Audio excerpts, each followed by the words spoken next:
এখন আসো আমরা শ্বাস প্রশ্বাস কার্যক্রম যেগুলো দেখছি সেগুলো আসলে কিভাবে নিয়ন্ত্রিত হয় সেই জিনিসটা দেখব। শ্বাস প্রশ্বাস কার্যক্রম নিয়ন্ত্রণ, শ্বাস প্রশ্বাস কার্যক্রম নিয়ন্ত্রণ কিভাবে নিয়ন্ত্রিত হয় এই জিনিসটা সেটা আমরা দেখব।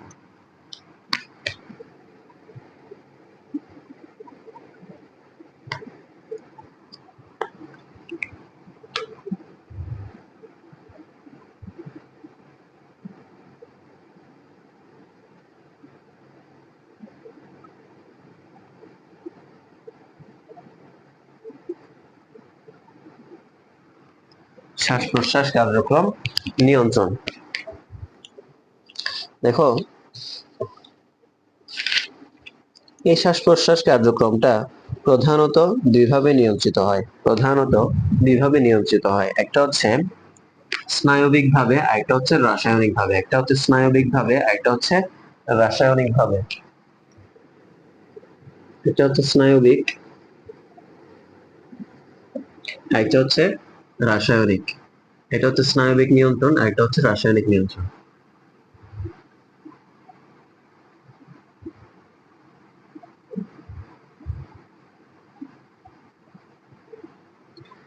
স্নায়বিক মানে হচ্ছে স্নায়বিক মানে হচ্ছে মস্তিষ্ক দ্বারা নিয়ন্ত্রণ, মস্তিষ্ক দ্বারা নিয়ন্ত্রণ। এই যে স্নায়বিক নিয়ন্ত্রণ, মস্তিষ্ক দ্বারা নিয়ন্ত্রণ।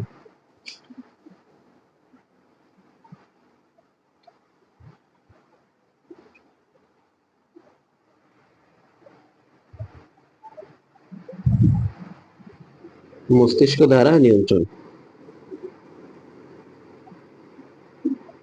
এই মস্তিষ্ক দ্বারা নিয়ন্ত্রণ আবার দুই ভাবে হয়। একটা হচ্ছে শ্বসন কেন্দ্রের মাধ্যমে, শ্বসন কেন্দ্রের মাধ্যমে। একটা হচ্ছে প্রতিবর্তী ক্রিয়ার মাধ্যমে, প্রতিবর্তী ক্রিয়ার মাধ্যমে, প্রতিবর্তী ক্রিয়ার মাধ্যমে। শ্বসন কেন্দ্রের মাধ্যমে, আর এটা হচ্ছে প্রতিবর্তী ক্রিয়ার মাধ্যমে। এরপর রাসায়নিক যে পরিবর্তন, রাসায়নিক যে নিয়ন্ত্রণ, সেই নিয়ন্ত্রণটা কিভাবে হয়? একটা হচ্ছে তিনভাবে নিয়ন্ত্রিত হয়, তিনভাবে নিয়ন্ত্রিত হয়, তিনভাবে নিয়ন্ত্রিত হয়। একটা হচ্ছে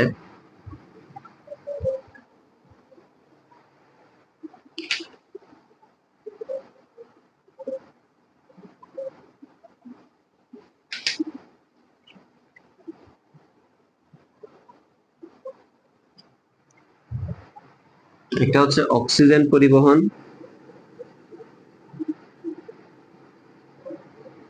এটা হচ্ছে কার্বন ডাই অক্সাইড পরিবহন, এটা হচ্ছে হাইড্রোজেন আয়ন, হাইড্রোজেন আয়ন পরিবহন।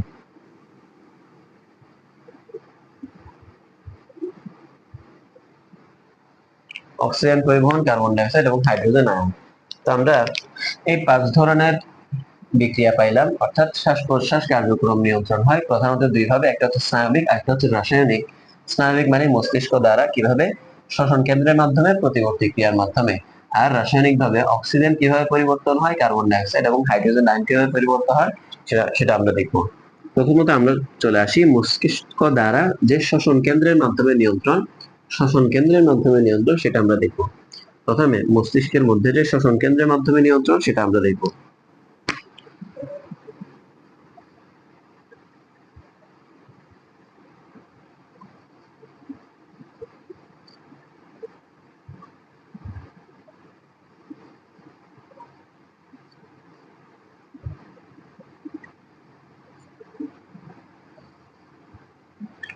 শ্বসন কেন্দ্র।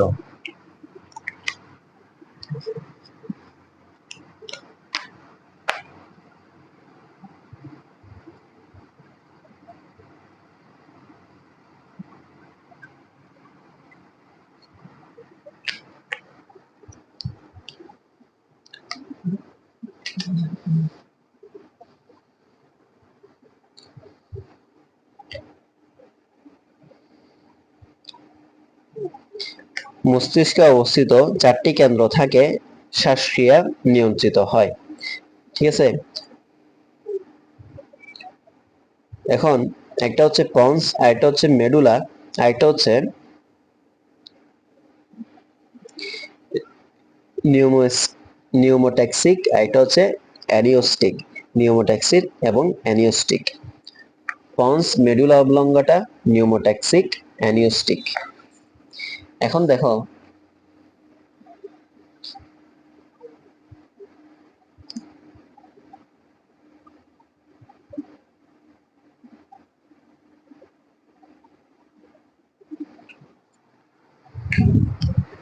প্রধানত এই যে শ্বসন কেন্দ্র প্রধানত চারটি শ্বসন কেন্দ্র, প্রধানত চারটি শ্বসন কেন্দ্র কি কি? চারটি শ্বসন কেন্দ্রের মধ্যে দুটি শ্বসন কেন্দ্র পন্সের পাশে অবস্থিত, বাকি দুটি শ্বসন কেন্দ্র মেডুলার পাশে অবস্থিত।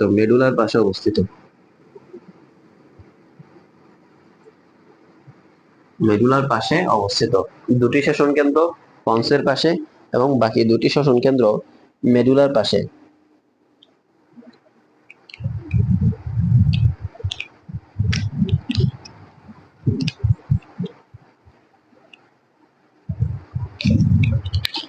এখন পন্সের পাশে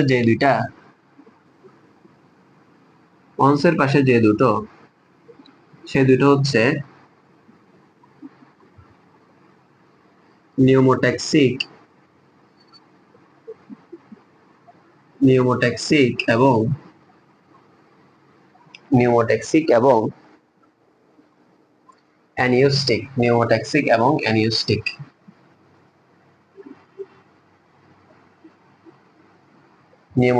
এবং অ্যানিওস্টিক। এবং মেডুলার পাশে যে শ্বসন কেন্দ্র অবস্থিত সেই দুটো হচ্ছে প্রশ্বাস কেন্দ্র এবং নিঃশ্বাস কেন্দ্র।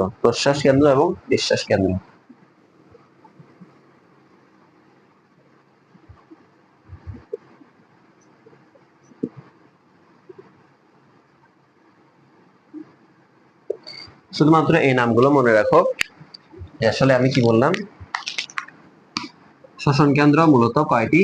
চারটি। দুইটা হচ্ছে পন্সের পাশে আর দুইটা মেডুলার পাশে। পন্সের পাশে কি কি? নিউমোট্যাক্সিক এবং অ্যানিওস্টিক। আর মেডুলার পাশে কি কি? প্রশ্বাস কেন্দ্র এবং নিঃশ্বাস কেন্দ্র। তো আশা করি এই জিনিসটা বোঝা গেছে। এবার আমরা আসি রাসায়নিকভাবে কিভাবে নিয়ন্ত্রিত হয়।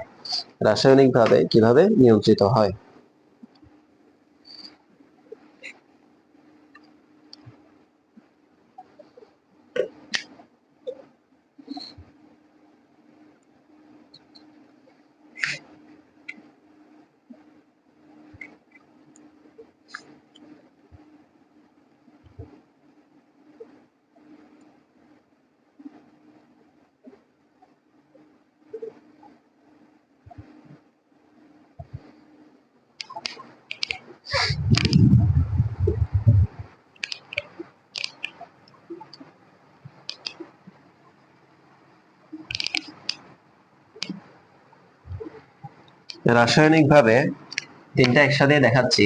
এই যে অক্সিজেন পরিবহন, কার্বন ডাই অক্সাইড এবং হাইড্রোজেন আয়ন, এই যে তিনটা জিনিস যে ঘটবে রাসায়নিকভাবে, এই তিনটা জিনিস ঘটে মূলত একইভাবে। কিভাবে দেখো, ক্যারোটিক এবং অ্যাওরটিক বডি।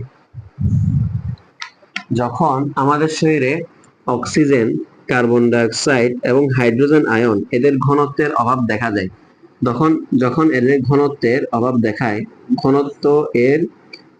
দেখা গেলে, মনে করো অক্সিজেনের অভাব এবং কার্বন ডাই অক্সাইডের অভাব দেখা গেছে, এদের অভাব যদি দেখা যায় তখন অ্যাওরটিক ও ক্যারোটিড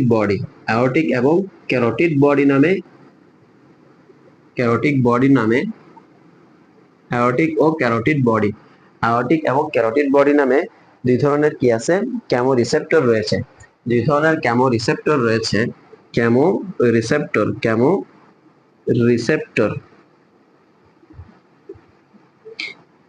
কেমো মানে হচ্ছে কেমিক্যাল, আর রিসেপ্টর মানে হচ্ছে যে ধরনের এই যে রিসেপ্টর গুলো উদ্দীপনা কোথায় পৌঁছায়? মস্তিষ্কে পৌঁছায়। উদ্দীপনা মস্তিষ্কে পৌঁছায়। উদ্দীপনা মস্তিষ্কে পৌঁছায়। এই যে রিসেপ্টর সাইট দুইটা, কেমোরিসেপ্টর অ্যাওর্টিক এবং ক্যারোটিড বডি, অ্যাওর্টিক বডি এবং ক্যারোটিড বডি উদ্দীপ্ত হয়। তারা যখন উদ্দীপ্ত হয়, এরা যখন উদ্দীপ্ত হয়, উদ্দীপ্ত হওয়ার সাথে সাথে অক্সিজেনের ঘনমাত্রা, কার্বন ডাইঅক্সাইড এবং হাইড্রোজেন আয়ন এদের ঘনমাত্রা বৃদ্ধি পায়। এভাবে আসলে এই ক্রিয়াটা নিয়ন্ত্রিত হয়। এখন এদের মধ্যে একটা ব্যাপার আছে, সেটা হচ্ছে যখন দেহের মধ্যে অক্সিজেনের ঘনত্ব বেড়ে যায় তখন শ্বাসক্রিয়ার হার কেমন থাকে? কার্বন ডাইঅক্সাইডের ঘনত্ব বেড়ে গেলে তখন কিরকম থাকে, এবং হাইড্রোজেনের ক্ষেত্রে তখন কিরকম থাকে? যখন আমাদের শরীরে অক্সিজেনের মাত্রা বেড়ে যায়, অক্সিজেনের মাত্রা বেড়ে গেলে শ্বাসক্রিয়ার হার কমতে থাকে। শ্বাসক্রিয়ার হার কমে। অক্সিজেনের মাত্রা বেড়ে গেলে শ্বাসক্রিয়ার হার কমে। কার্বন ডাইঅক্সাইডের ক্ষেত্রে যদি মাত্রা বেড়ে যায়, শ্বাসক্রিয়ার হার বেড়ে যায়, শ্বাসক্রিয়ার হার বেড়ে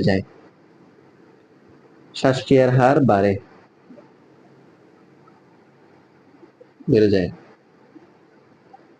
একইভাবে হাইড্রোজেন আয়নের মাত্রা যদি বেড়ে যায়, শ্বাসক্রিয়ার হার বেড়ে যায়। তার মানে আমরা বুঝতে পারলাম অক্সিজেনের মাত্রা বাড়লে শ্বাসক্রিয়ার হার কমে যায়, কার্বন ডাইঅক্সাইডের মাত্রা বাড়লে শ্বাসক্রিয়ার হার বেড়ে যায়, হাইড্রোজেন আয়নের মাত্রা বাড়লে শ্বাসক্রিয়ার হার বেড়ে যায়। তো এখানের মধ্যে কার্বন ডাইঅক্সাইড এবং হাইড্রোজেন একই, কিন্তু অক্সিজেনটা ভিন্ন। কার্বন ডাইঅক্সাইড এবং হাইড্রোজেনের ক্ষেত্রে বাড়লে বাড়ে, কমলে কমে। যদি এরকম হয়ে যায় যে কার্বন ডাইঅক্সাইডের মাত্রা বেড়ে গেছে, শ্বাসক্রিয়ার হার বেড়ে যায়, তার মানে কার্বন ডাইঅক্সাইডের মাত্রা কমে গেলে শ্বাসক্রিয়ার হার কমে যাবে। এভাবে আমরা উল্টাটাও বলতে পারি, মাত্রা কমে গেলে শ্বাসক্রিয়ার হার বেড়ে যাবে, অক্সিজেনের মাত্রা কমে গেলে শ্বাসক্রিয়ার হার বেড়ে যাবে, কার্বন ডাইঅক্সাইডের মাত্রা বেড়ে গেলে শ্বাসক্রিয়ার হার বেড়ে যাবে। এভাবে হাইড্রোজেনের, এই জিনিসটা দেখো, তোমাকে যদি আমি প্রশ্ন করি কোনোভাবে হাইড্রোজেনের মাত্রা কমে গেছে, তখন শ্বাসক্রিয়ার হার বাড়বে নাকি কমবে? শ্বাসক্রিয়ার হার কমবে। মনে করো তোমাকে আমি প্রশ্ন করলাম অক্সিজেনের মাত্রা বেড়ে গেছে, শ্বাসক্রিয়ার হার বাড়বে নাকি কমবে। তো এভাবে আমরা মনে রাখতে পারি, একটা মনে রাখলে বাকিটা বিপরীত। জাস্ট তুমি মনে রাখবা এই অ্যারো চিহ্ন মনে রাখবা। কার্বন ডাইঅক্সাইডের ক্ষেত্রে এটা, হাইড্রোজেন আয়নের ক্ষেত্রে এটা, অক্সিজেনের ক্ষেত্রে এটা। অক্সিজেনের ক্ষেত্রে উল্টা, বাড়লে কমে, কমলে বাড়ে। আর কার্বন ডাইঅক্সাইড এবং হাইড্রোজেনের ক্ষেত্রে সোজা, মানে বাড়লে বাড়বে, কমলে কমবে। আশা করি এই জিনিসটা বোঝা গেছে, বুঝতে পারছো তোমরা। এখন তোমাকে আরেকটা জিনিস দেখাই, সেটা হচ্ছে